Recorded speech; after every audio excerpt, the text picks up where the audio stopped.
Hello, my name is Spencer Medcalf, and I am the lead peer recovery coach with the IU Health Virtual Care Peer Recovery Coach Hub. Today I'm going to share a little bit with you about what the Virtual Peer Recovery Coach Hub does, kind of our role in the system, and how we're better helping to support patients that come into our emergency departments with substance use disorder or substance use concerns. So for those of you that may not be familiar with what an addiction peer recovery coach is, an addiction peer recovery coach is someone that is trained, ICADA certified, non-clinical person with lived experience and is currently in active recovery from substance use disorder. When establishing this program, we found it really important that the folks that we employ and work with have that lived experience from substance use disorder, because it really helps the coach better relate to the patient and vice versa when they're having those really important and intense conversations in the emergency department. And ultimately, it's a desire to promote recovery while removing barriers and just having really candid and honest conversations and developing recovery capital. So recovery capital is kind of a new word in the substance use disorder realm. And essentially what it is getting all of those resources in place and helping that person, as the word says, develop capital in their recovery to help move forward and move them into a positive, more self-directed area of their lives. A lot of what we do at IU Health and the Virtual Peer Recovery Coach Hub is getting people connected to those resources or community-based resources as well. And ultimately, it's providing hope. Nothing's better than speaking with a patient in the emergency department and letting them know that I myself am a person in long-term recovery, and that if I can get clean and sober, they certainly can get clean and sober as well. So our program was started about 2 years ago, and it came from two different funding streams. And some of you might be familiar with the Caring Cures funding, but those were federal dollars that was awarded to the Indiana State Department of Health, as well as the Division of Mental Health and Addiction. And then IU Health submitted a proposal to be able to launch this service. And we were awarded just a little over $1 million, and that paid for salaries as well as the equipment and things of that nature, and 7 full-time peer recovery coaches. It also covered the training and certification for 7.5 peer recovery coaches, as well as training at each of the hospitals and training the hospital staff for our services as well. Some other kind of additional things besides the peer recovery coaches that I found rather neat and wanted to share with this group is that it also paid for naloxone kits. So when someone presents with opioid use disorder, especially if they're coming in on overdose that was reversed by Narcan or naloxone, we can actually send those individuals home with naloxone kits. It also had special provisions to provide for transportation. We know transportation is a huge barrier for patients entering into substance use disorder treatment, or just those suffering from substance use disorder. So we were able to actually purchase gas cards, and we're able to provide those to patients that we speak with and are interested in engaging in different recovery and treatment pathways, but maybe don't have appropriate transportation or the funding to go to an assessment at an IOP or have the gas money to go to residential treatment. So we can give them one of those gas cards, that way they're able to achieve their goals in that recovery pathway as well. And then of course the funding also paid for all of the virtual care or telehealth equipment in all the hospitals, and a customized software to support this initiative. So a little bit of the software, as you can see here on your screen, what is actually physically in the hospital is this, we call it a cart, here on the right-hand side in the middle of the PowerPoint. And what's on top of it is on the left-hand side there, a front view and a back view of that cart. And so this remains plugged in when not in use, but when someone presents to an emergency room, the nurse or the bedside staff, whomever is designated to do that, would go acquire this cart from wherever its resting spot is in the emergency department, and they would tap the screen to turn it on. And when they tap the screen to turn it on, they would see something very similar to this top left-hand picture with the blue boxes. And those blue boxes would have different names with different services. And so one of those would be peer recovery coaching. So that nurse or that bedside staff could even be a physician, would select that service, peer recovery coaching specifically, and then it's going to pull up several text boxes as the next option. And all that information is, asking for the first and last name, the MRN, and kind of different information for us to gather, so that way we can make sure we're accessing the corresponding medical records chart. And that allows us, once they submit that consult or that request for a consult, make sure that we can view any relevant and recent records related to their emergency department stay, so that way we have the most up-to-date information, as well as insurance information, because that's very important when assisting a patient in accessing different treatment pathways. So like I said, this cart lives in the emergency department, and we're also beginning to implement them in several inpatient units across the system as well. We are providing services currently to 13 different emergency departments across the system. So essentially the majority of the hospitals throughout IU Health, except the ones in central Indianapolis, and Ball Memorial as well. But all the other IU Health hospitals we are providing services to. And it is a 24/7 service that is provided to these emergency departments, because we know that substance use disorder and emergencies in general don't happen 9 to 5 Monday through Friday. So we thought it was extremely important to make sure that this service was offered 24/7, including the weekends. So at any point when someone presents to an emergency department, they can speak to a peer recovery coach. The normal connection time from the time that the consultation is submitted to the time that a peer recovery coach face actually pops up on the screen there on the cart is 10 minutes or less. We're averaging about 5, but when we launched all the hospitals, we wanted to allow some leeway and things of that nature. So we quote a 10-minute connection time or less. And like I said, we've been averaging about 5 minutes or so. And so we're connecting with these patients in the emergency department and some inpatient units, but we also think it's really important to follow up with these patients. And so we will do the initial interaction, and then we are following up with them as well via phone call and their permission. So towards the end of the session, regardless of what the decision is or whether they did or didn't agree to go to treatment, we always ask the individual, is it okay if we follow up with you in a few days, and just to see how things are going, provide any additional resources, etc. And I would say the majority of individuals are agreeable to that and welcome those follow-up phone calls.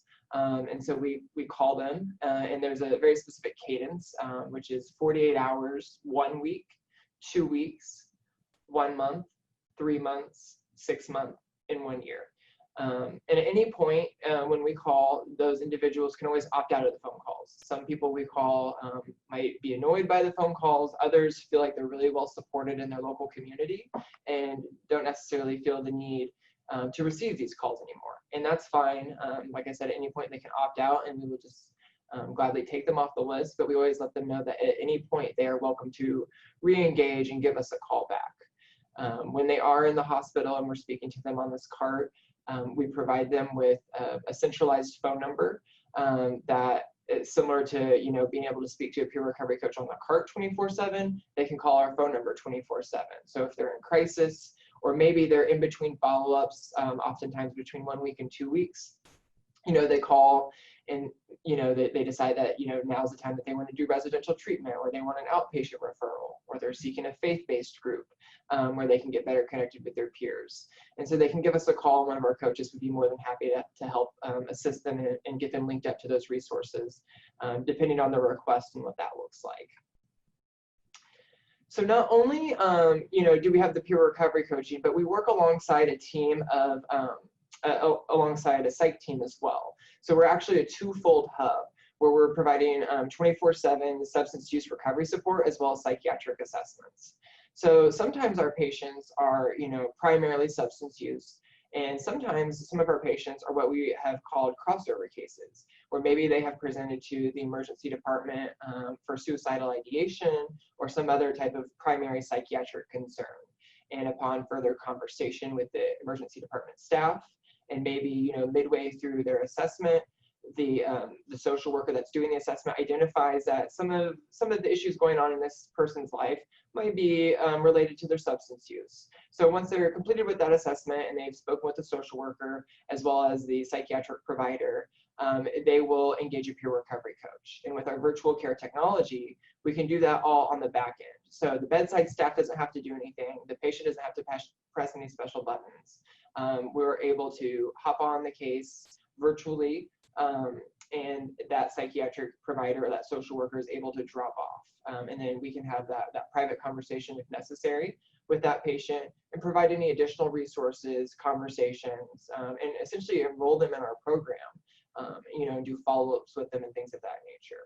Oftentimes with patients that are crossovers where they're touched both by psych and peer recovery, we often are working with our psych colleagues to find, dual diagnosis placement for them. So maybe a facility that does dual diagnosis, or really working with our psych colleagues to make sure that we are, treating both disorders and both sides of what's going on with that patient. We think that's very important. And we've also been able to learn a lot and engage our psych providers. Maybe we're talking to someone and they begin reporting suicidal ideations related to their substance use disorder. We too can also engage our psych colleagues and make sure that that person is not going to harm themselves. And if they are, then that can be addressed appropriately by the appropriate people. And internally, this is really a big partnership between system clinical services and the behavioral health collaborative. And I won't get too much into the two different departments, but essentially we are not necessarily tethered to one specific hospital, but rather, as the name insinuates, we are supporting the system with clinical services. So again, we're providing services to 13 different hospitals across the system, as well as several other different units and outpatient facilities as well throughout the IU Health system. And on the right here is just a nice diagram of kind of, the different access points and how it all ends up being the catch-all of the virtual care behavioral health hub is our umbrella term for both services. And this is a lot of what I just went through, but it breaks it out into a nice chart there where it really helps explain the difference. Sometimes when we launched this service in different hospitals, people had a really hard time kind of understanding, what is the difference in requesting a consult for a peer recovery coach, and what is the difference between requesting a psych consult, because oftentimes they look very similar. So we created this chart to kind of help, the bedside staff and really the general public better understand what that looks like and what is the difference in the consults. And so really, to sum it up very briefly is, we peer recovery coaches, we're handling everything substance use related in way of substance use disorder. And then the psychiatric assessment team is handling everything else behavioral health. And again, there is always that crossover, and we're happy to triage those calls on our end. So sometimes we do, may accidentally get a consult that, really is just psych, and we can hand that off to our psych colleagues and vice versa. Both services, again, are 24/7, and really working on assessing the patient, where are they at, and getting them linked up to appropriate resources and recovery pathways. With the peer recovery coaches, we do look at more of a holistic approach to someone's recovery and their treatment. So not only is it just, getting them to treatment, but do they feel safe at home? Do they have food? Do they have shelter? Do they have any spiritual needs that we can help provide to them? Things of that nature. Where psych team, very much still important, but they're very much so focused on, psychiatrically what's going on and getting them stabilized if that is a concern as well. So, and we know that it's a growing need, especially in the era of COVID-19. We are seeing an increased number of consults in the emergency room and an increased number of hospitalizations that our hub is seeing, both peer recovery coaches and the psych assessment team as well. So a little bit more about the peer recovery coaching side. What are some of the target populations for peer recovery coaching? So one of the first questions asked, is when we went into emergency rooms was, who is it that you would like to see? And so we were able to speak to some peer recovery coaches that were working with a more in-person embedded model at Methodist Hospital. And so we were able to get this list of kind of presenting problems, presenting illnesses that they had where they were seeing patients. And so this is just some of the reasons, or some of the visit reasons that they had given us for patients that they had seen in their program. So some of it is, self-explanatory, like intoxication or ETOH, overdose or withdrawal symptoms, things like that. You'll see SI on there as well. Some of the other ones, like hepatitis, endocarditis, things like that, was more specific to Methodist Hospital. A lot of what we're seeing, especially in some of our more rural hospitals, is abdominal pain. We're seeing a lot of abdominal pain and different types of pain throughout the body, and whether that's from a fall or various reasons. That's a lot of what we're seeing in patients and why they're presenting to the emergency room. And our hospital staff has become increasingly better at realizing that just because they presented for this pain doesn't mean that there isn't necessarily other issues going on. When we first launched, there was a lot of conversation and education around, yes, they're presenting for stomach pain, but could it be related to too much alcohol intake or things of that nature? And so our hospital staff has gotten much better at identifying, those concerns as, being deeper rooted or multifaceted in that respect. And this is by no means a comprehensive list. Essentially, if at any point the patient reports any type of substance use concern, regardless of the visit reason, we encourage the hospital staff to link them with us and submit that consult, and we're happy to have a conversation with them because ultimately it's not about why they presented. We're just want to get them linked to those recovery and treatment resources. So this would be somewhat similar to what an introduction might be for a peer recovery coach. It is a little bit different since we aren't in person in all of these hospitals. So we had to work with our hospital colleagues, our emergency room staff, on proper ways to introduce a peer recovery coach. Because there were fears that, introducing a peer recovery coach might seem accusatory, that we're assuming that this person has a substance use disorder. And we didn't want our hospital colleagues to feel uncomfortable doing that. So we worked with a little bit of scripting, and this is kind of what we came up with. So, once the consult is requested, this is all done outside of the patient's room. The peer recovery coach would connect on the cart. And once we're connected, we would ask any additional questions we may have. So, we might see something in the chart that we're confused about or don't necessarily understand, or a lab looks off, or what have you, a variety of reasons. We can ask that nurse outside of the patient's room, in a private space, those questions we may have. They can ask us any additional questions or provide us any additional information that may not have, made it to the chart yet.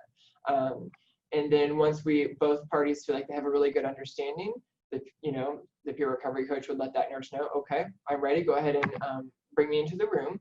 And so this is how the nurse or the ED staff would introduce us to the patient.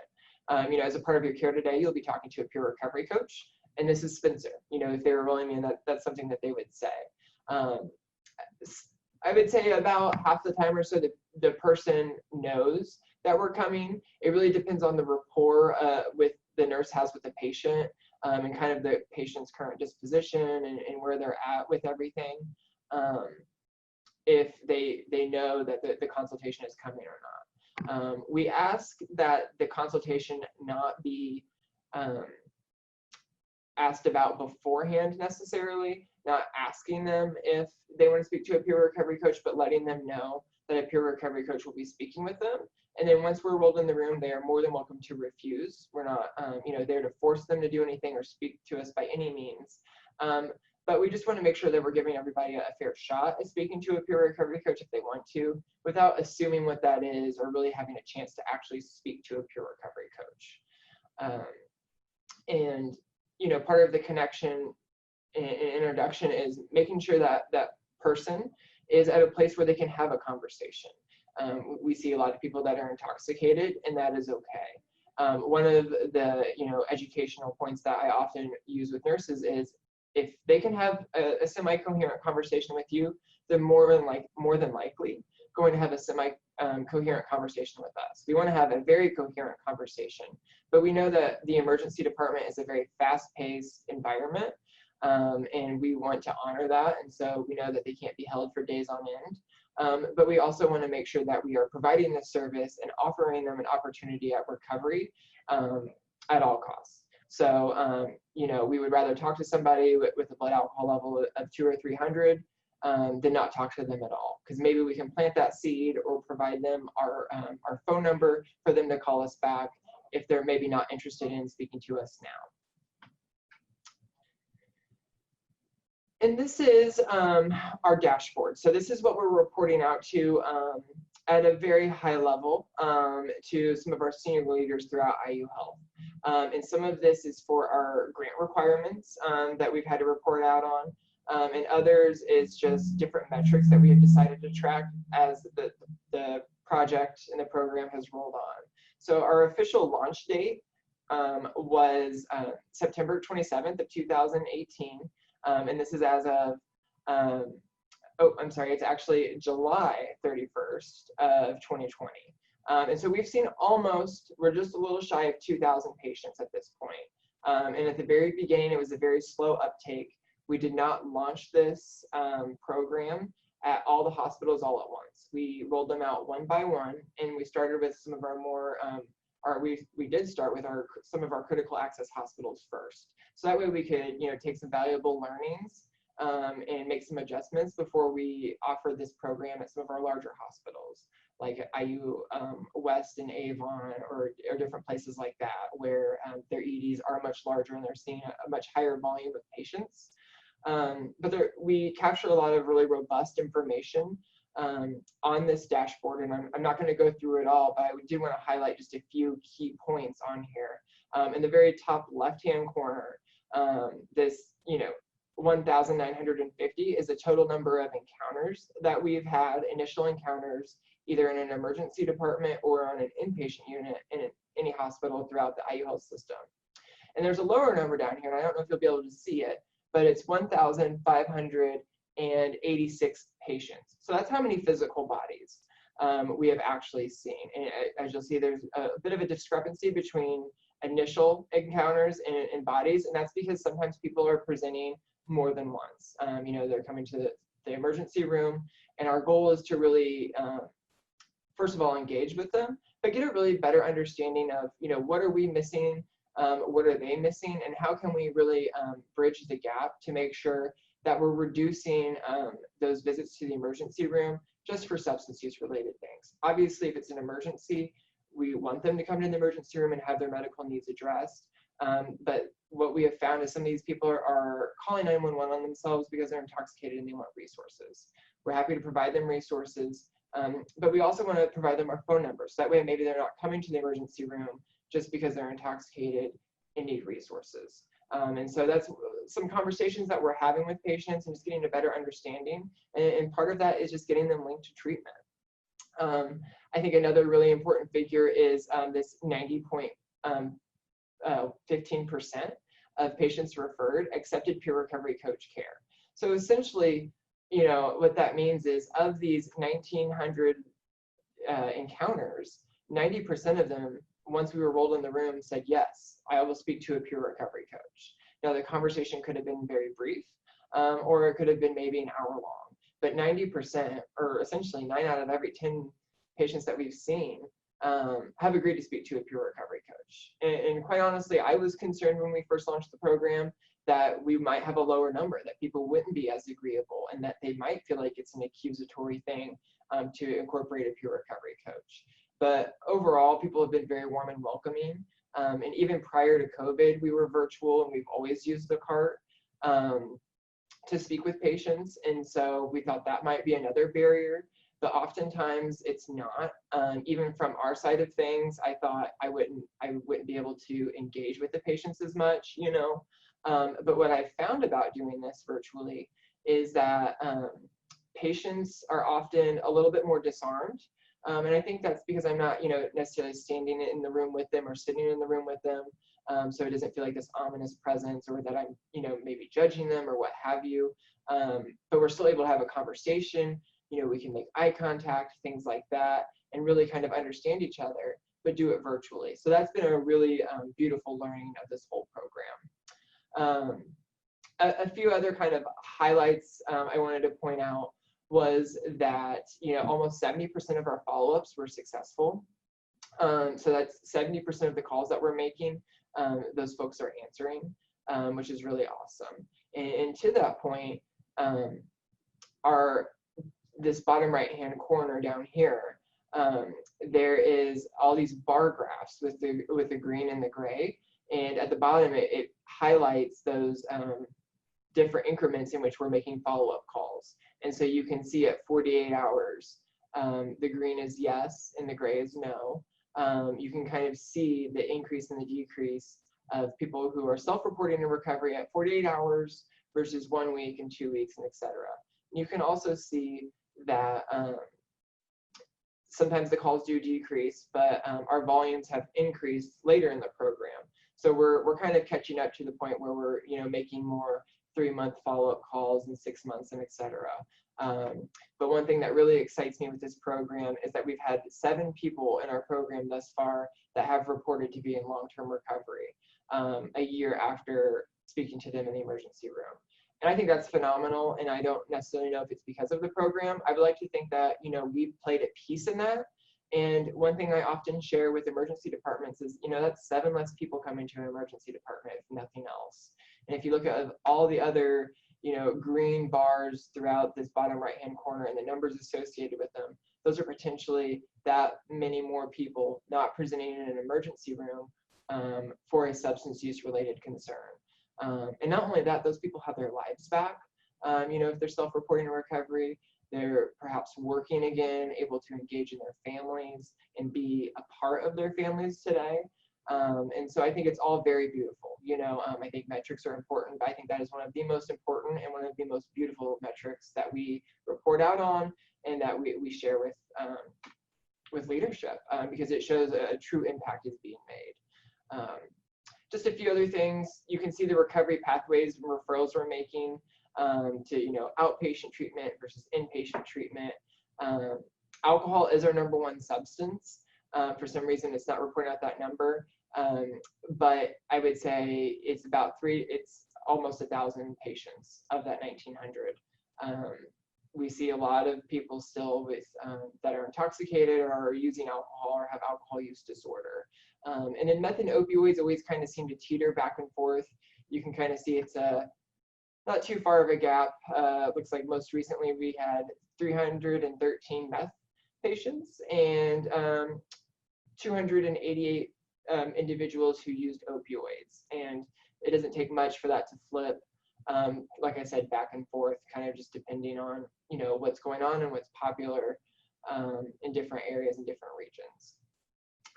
The majority of the patients that we are seeing are either uninsured, or I would say the majority really are Medicaid or HIP. So we've had to foster a lot of really good relationships with different facilities and agencies across the state that accept Medicaid and HIP. And another one of the awesome things about being on this program from the beginning is, back in September of 2018, there was not a whole lot of residential centers that accepted Medicaid or HIP. And here we are almost 2 years later, and there are several centers across the state that are now accepting Medicaid and HIP, which just shows the widening access for people with substance use disorder on some type of federal or state funded insurance, which is beautiful and much needed, because we know this is a marginalized population. And so I think the more treatment we can offer them, the better. And so I think this program is a part of that, as well as getting them into residential centers and IOPs and things of that nature. So some of the top challenges and barriers of our program has really been building awareness within the IU Health system. IU Health being the largest health system in the state of Indiana. There's a lot of people. I think we have close to 35,000 employees. Obviously, not all of those are working in a hospital setting and specifically in the emergency department, but there's still a lot of staff in an emergency department, and there's several different shifts, and then we in the hub have several different shifts. So it was really building and creating that awareness, but also sustaining that awareness. There's a lot of turnover in emergency departments traditionally, so it's constantly reaching out and making sure that their leadership is aware of the program and stays up to date with the numbers, but then also, maintaining and touching base with the nursing staff and the floor techs and things of that nature, and just making people aware that not only of our service, but what we do, because assumptions can be made, stigma is still there, and so those are often things, we're trying to educate people and also reduce the stigma of substance use disorder, and let that staff know that, that there is hope, recovery is possible, and you may have seen this person 5 or 6 times, and we might even have to talk to them 3 or 4 times, but we're happy to talk to them 3 or 4 times, and please connect.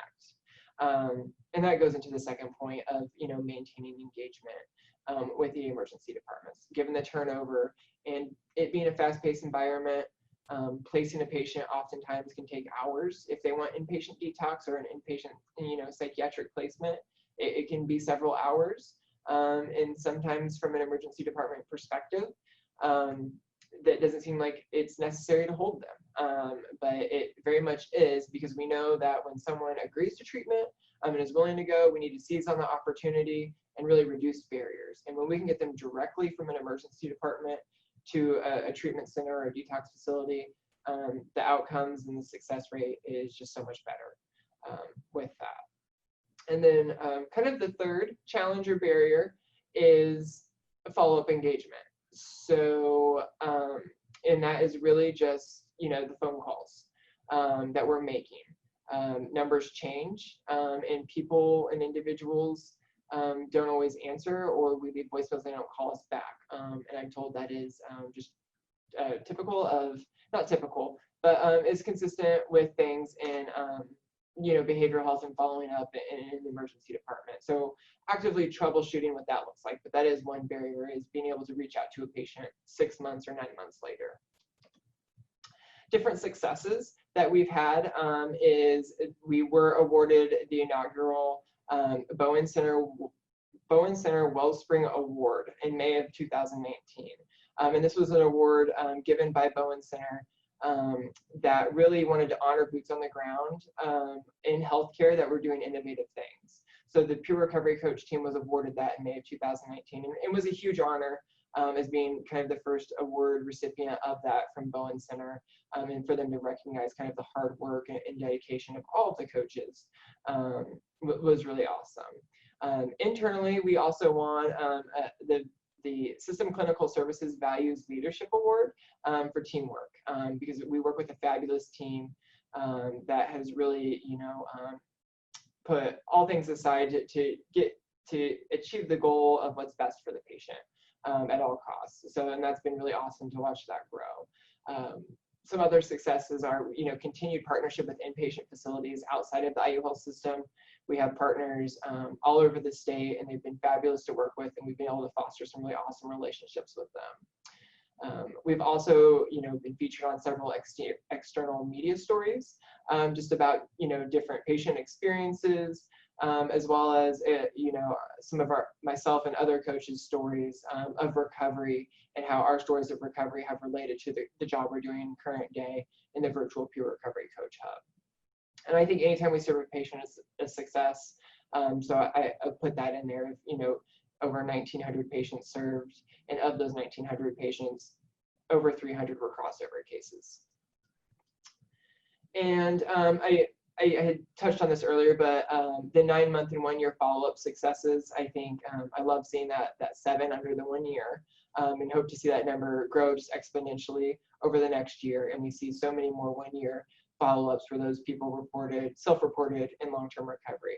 And if they don't, that's okay, because we're there and we're happy to assist them and get them to that point where they can self-report in recovery if they so choose. And we're happy to support them along in that process.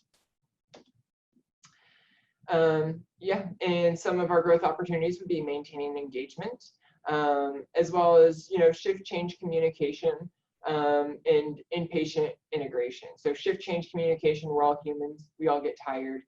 So just really making sure that we have an effective protocol for when one peer recovery coach, is ending their shift and one is beginning their shift. There's an effective shift change and handoff between what is actively being placed, what patients are, next in line to be seen, things like that.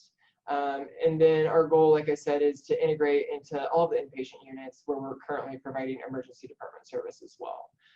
So that is another thing that we are working on actively, and actually, hopefully here in the next month or two, we'll actually achieve that goal. So I believe that is all I have. Thank you guys so much. Are there any questions from the audience, either through the chat window or to unmute your line and ask that while Spencer's with us this afternoon?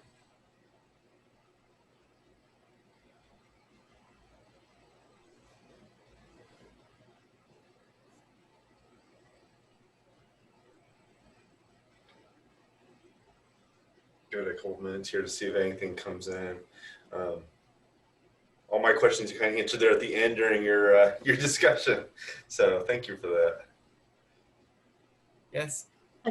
Cody, hi, this is Joyce Fillingworth, the State Office Rural Health Manager, and I had a question. Spencer, with your peer recovery coach program, do they establish a rapport with one recovery coach, or is it kind of like when they need to reach in, it's kind of in a queue and they're going to get who's available, and the people doing the follow-up back to the patient, is it just whoever may be on call, so to speak, to perform that service? Or is there an actual relationship built? Yeah, I think that's a great question. So current state, it is just kind of whoever is on shift or on call at that point, both triaging the calls from the hospital as well as completing those follow-ups. From time to time, a patient will really have a really strong connection with one of the coaches that they engaged with in the hospital. And so part of their request with the follow-ups might be, I would only like you to follow up, or if it's, if we can accommodate it, can I really just, speak with you? I shared some really personal things. We're always really happy to accommodate that. And something that, we have accommodated from time to time, but typically it is just whatever coach, is currently on shift and able to complete those kind of requests, if you will, is the one doing that. Thank you. Great question. Other questions from the audience with us this afternoon?